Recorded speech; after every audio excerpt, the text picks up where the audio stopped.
Buenas tardes y bienvenidos a Las Cosas Como Son.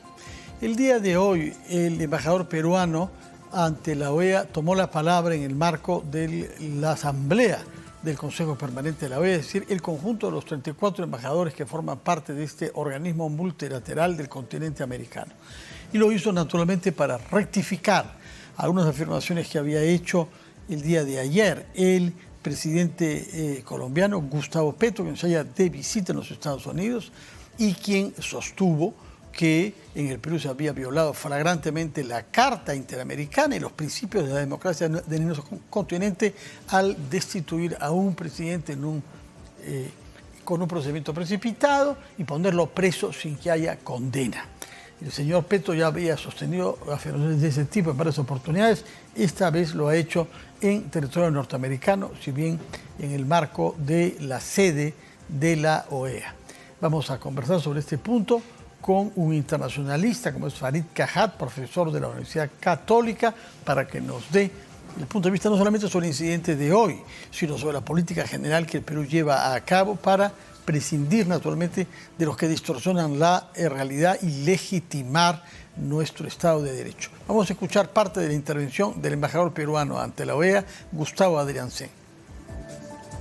Expresar ante este honorable Consejo la insatisfacción del Estado peruano por las que consideramos expresiones inaceptables vertidas el día de ayer en este recinto por el presidente de Colombia, Gustavo Petro. El mencionado presidente se ha permitido referirse al gobierno del Perú y a las condiciones jurídico-carcelarias del expresidente Pedro Castillo con frases impropias y distantes de la verdad. Lejos del natural esfuerzo que correspondería emprender para restablecer nuestras relaciones diplomáticas, el gobernante de turno de Colombia insiste en referirse al Perú y en desconocer a nuestro actual gobierno constitucional. Que el 7 de diciembre del 2022, Castillo y sus cómplices perpetraron un golpe de Estado en el Perú. Él viene cumpliendo una prisión preventiva porque así lo han dispuesto el Ministerio Público y el Poder Judicial, organismos constitucionalmente autónomos. Él y Alberto Fujimori son los únicos en la prisión de Barbadillo. Nos resulta inconcebible que un gobernante constitucionalmente electo pretenda sostener una narrativa dirigida a apoyar a un golpista y a un corrupto. Hemos recibido, como había dicho, al internacionalista Farid Kajat, profesor de la Universidad Católica. Muy buenas tardes, señor Kajat. Ha escuchado usted a nuestro embajador ante la OEA tratando de rectificar algunas de las afirmaciones manifiestamente distorsionadoras que formuló ayer el presidente colombiano Gustavo Petro. ¿Cómo se explica que Petro, en un foro internacional en el que tiene que hablar sobre temas naturalmente vinculados a su país, y es cierto también de alcance americano en general, repita este tema que ya viene durando en su caso más de 4 meses, ¿no? Bueno, tenemos una situación en la que nuestro ministro de Educación no sabe la diferencia entre la Corte Interamericana y la Comisión Interamericana de Derechos Humanos, y el presidente Petro no sabe la diferencia entre la Convención Americana de Derechos Humanos, que dio origen a la Corte, y la Carta Democrática Interamericana, que se aprobó décadas después. Entonces, esto ya hay un elemento simplemente de ignorancia que en el caso del ministro probablemente todavía tiene tiempo para aprender, esperemos, pero el caso de Petro es reiterado y entonces ya uno dice, bueno, tiene un ministro de Relaciones Exteriores que es una persona competente y que además no es de su fuerza política, es más bien, proviene, si mal no recuerdo, del Partido Liberal. Y le debe haber aclarado estos temas en su momento. Entonces, si insiste, ya es una decisión puramente política. O sea, esta cuestión de no entender que hay tal cosa como, uno, flagrancia. O sea, Pedro Castillo estaba tratando de huir de la responsabilidad por el intento de golpe. Lo atrapa en camino a la Embajada de México. Y en segundo lugar, sí lo ha decidido un juez. Hay tal cosa como prisión provisional, ¿no? Entonces, claramente no es que no tenga los medios para informarse. Ha decidido hacer de este un tema político, lo cual es triste para los peruanos que estamos en favor de la defensa de los derechos humanos, a diferencia del ministro Becerra, porque este es un gobierno vulnerable en ese tema, no en el origen, que no es inconstitucional, pero sí en que las fuerzas del orden parecen haber dado muerte no parece, han dado muerte a 50 peruanos, y en una gran proporción de los casos esas muertes se produjeron en circunstancias en donde no se justificaba el uso de la fuerza según las reglas de enfrentamiento que establece la legislación peruana. En lugar de atacar al gobierno en un punto que realmente es un punto débil, inventan un caso, presumo que para defender a quien consideran un aliado político. Y ahí yo siempre me pregunto qué cosa hizo Pedro Castillo que pueda ser considerado una política de izquierda. Yo todavía no conozco la respuesta a esa pregunta, pero la izquierda no parece dudar respecto al hecho de que Castillo era uno de los suyos. Bueno, pero han habido muchas manifestaciones de Pedro Castillo en favor de Gustavo Petro, ¿no? Ha habido quizás no una política pública desarrollada en el Perú como presidente, pero sí ha buscado claramente ubicarse con una corriente de opinión en la que Petro se ubica muy bien, ¿no?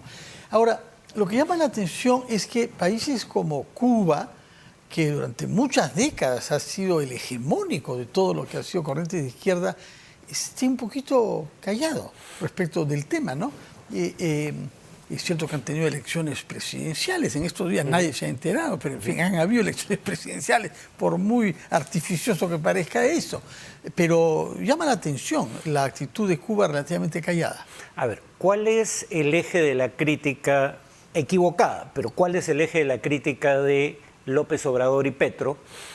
No se han respetado las normas propias de un Estado de Derecho, no se respetan las reglas de juego democrático. Cuba no puede formular esa crítica, obviamente. Sería, digamos, un acto de humor involuntario. Entonces, y en general, Cuba está en una situación económica bastante mala. Lo último que necesita es aislarse más de países de la región. Pero repito, el tema fundamental es la forma en que fue destituido Pedro Castillo es inconstitucional. Al margen de si eso es verdad o no, Cuba no tiene lección alguna que dar en esa materia. Sí. Ahora, hay que recordar que estas declaraciones las ha formulado Petro en los Estados Unidos. Es cierto que el espacio en el que habló es extraterritorial, la OEA, pero la víspera había pronunciado una conferencia ante jóvenes estudiantes, donde desarrolló lo mismo. Hoy tenía una reunión prevista con el presidente de los Estados Unidos. No hay que olvidar que Colombia, me parece, es el tercer país como destinatario de la ayuda militar norteamericana, después de Egipto y de Israel, ¿no? Lo fue, creo que ya no, pero lo fue en algún momento. O sea, hay una prioridad en el apoyo a Colombia de los Estados Unidos y lo muestra la manera como se está recibiendo en la Casa Blanca a Petro, ¿no? Nos debe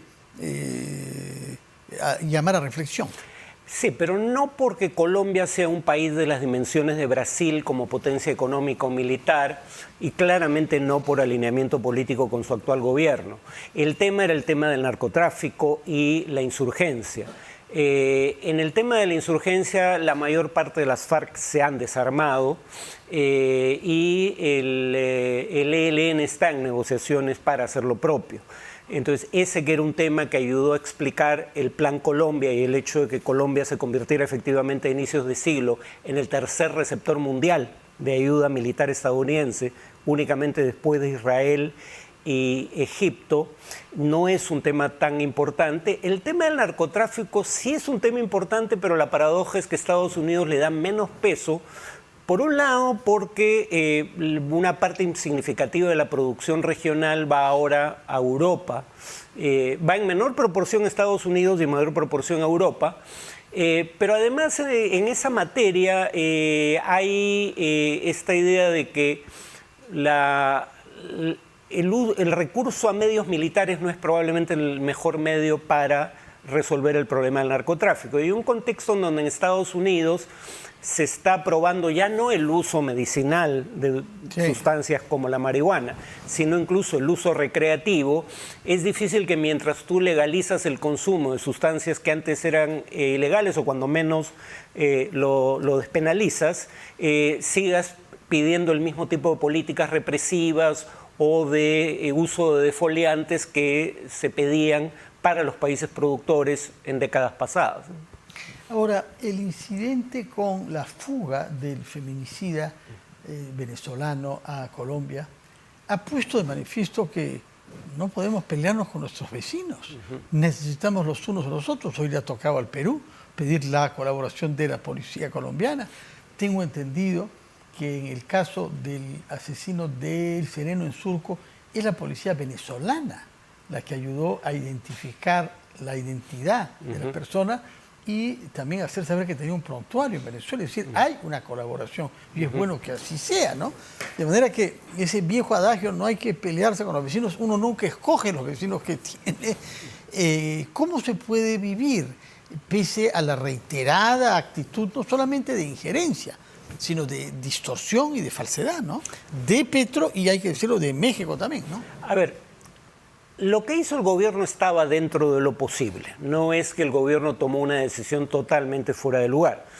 Dicho lo cual, habría que recordar que la injerencia de Hugo Chávez en el pasado fue bastante más ostensible. Chávez financiaba, digamos, misiones en el Perú y Chávez, ahora sabemos, habría entregado dinero para la campaña, por ejemplo, de Humala en su momento. Criticaba a Lourdes Flores, criticaba a Alan García con un lenguaje sumamente florido. Y el Perú no reaccionó como está reaccionando ahora. Yo creo que parte de la respuesta, parte de la razón tras la respuesta del gobierno, tiene que ver, uno, con que el gobierno sabe que tiene pies de barro en algunos temas, y dos, creo que asume que eso le da rédito con su escasa pero influyente base política, ¿no? Sectores de clases de estratos medios y altos urbanos, particularmente de Lima, bancadas conservadoras representadas en el Congreso. Presumo que esa es la razón para explicar este tipo de respuesta, porque efectivamente, una vez que retiras al embajador, uno, redujiste el nivel de cooperación con países con los que tenemos acuerdos de integración y fronteras claro, difíciles, ¿no? Más de 1000 kilómetros en el río Putumayo. Claro. Y además habría que decir en donde el crimen organizado está sentando sus reales de una manera que no tiene la cobertura que creo ameritaría en medios. Entonces hay temas que hacen que probablemente lo más sensato sea morderse la lengua y continuar la cooperación. Ahora, sobre todo que hay algunos problemas que no se resuelven, como el de la Alianza del Pacífico, ¿no? ¿Cómo ve usted eso? Chile claramente se ha distanciado. Entonces hay dos miembros, Colombia y México, que mantienen tercamente la tesis de que el Perú tiene un gobierno ilegítimo, pero hay dos que no. Nuevamente, yo digo, lo lógico sería decir, bueno, bajar el tono en el tema de la legitimidad de origen de este gobierno. Yo creo que no hay problema en cuanto a su legitimidad de origen. Pero en los casos de México y Colombia, dado que no están dispuestos a reconocerla, deberían bajar el tono ahí donde nadie más sigue su posición. Ningún otro país del hemisferio del mundo tiene una posición similar a la de Colombia o México. Y poner el énfasis en algo que permite el acuerdo marco de la Alianza del Pacífico, el artículo 2, en donde se dice que el respeto irrestricto a los derechos humanos es una condición para ser miembro de la Alianza, es una condición esencial, se dice, ¿no? Pero nuevamente llama, claro, lo que uno puede especular es que si de derechos humanos se trata, México tiene un prontuario aún peor que el de este gobierno en el Perú, y en ese sentido no le conviene mover ese tema. ¿Pero muertos por Fuerza Armada y Policía? También, hay enorme violencia y muertes de periodistas. De lo que se acusa al gobierno es de permitir una absoluta impunidad, ¿no? Y se mata en México más periodistas que en Siria, un país en guerra civil, ¿no? Pero el tema es hacer declaraciones públicas sobre la presidencia de la Alianza del Pacífico no va a ser la más mínima diferencia. O sea, su posición es equivocada, pero equivocada o no se requiere consenso para cualquier decisión, y con 2 de 4 que están en contra, no hay forma de que los obligues. O sea, va a haber que trabajar nuevamente por canales diplomáticos y un perfil más bajo. tal vez no sea justo, pero el mundo no es justo y a veces es lo que toca hacer por el bien del país. Y en estas circunstancias nos hallamos ante una polémica respecto a la situación de migrantes en el Perú. Ha habido este embalse de migrantes que querían entrar al territorio peruano desde el sur, en Tacna, y estamos ante la realidad de delincuentes extranjeros con los que no se sabe qué hacer, porque no parece fácil deportarlos si es que no se negocia un acuerdo con Venezuela, por ejemplo. Pero habría que decir que en el caso de Perú Libre es un caso distinto, porque ahí también hay xenofobia contra los venezolanos. Pero en caso de la xenofobia incentivada por partidos conservadores, habría que decir que los venezolanos vinieron invitados por un gobierno de derecha en el Perú. O sea, que pensó que iba a ser temporal. Y que era rápida la caída de Maduro. Y que podíamos crear por primera vez un grupo que llevara el nombre de nuestra capital, el Grupo de Lima, que quiso ser la punta de lanza para en realidad contribuir al derrocamiento del gobierno de Maduro. Eso no se produjo.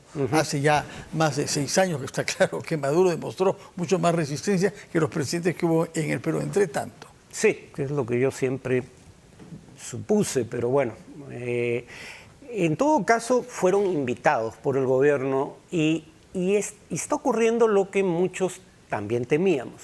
O sea, si vienen en gran proporción es mejor tenerlos registrados que ingresen de manera clandestina y no sepas quiénes son ni dónde están, ¿no? Y de haberlos registrado hubiera sido más fácil saber si tenían o no antecedentes, en lugar de tener que esperar que luego nos lo comunique el gobierno venezolano. Eso es una cosa. La otra es, si bien hay un problema de delincuencia en una parte de los migrantes, no es cierto que los migrantes estén involucrados en la delincuencia en mayor proporción que la población local, que es lo que parece sugerir el hecho de que estén perpetuamente en los titulares.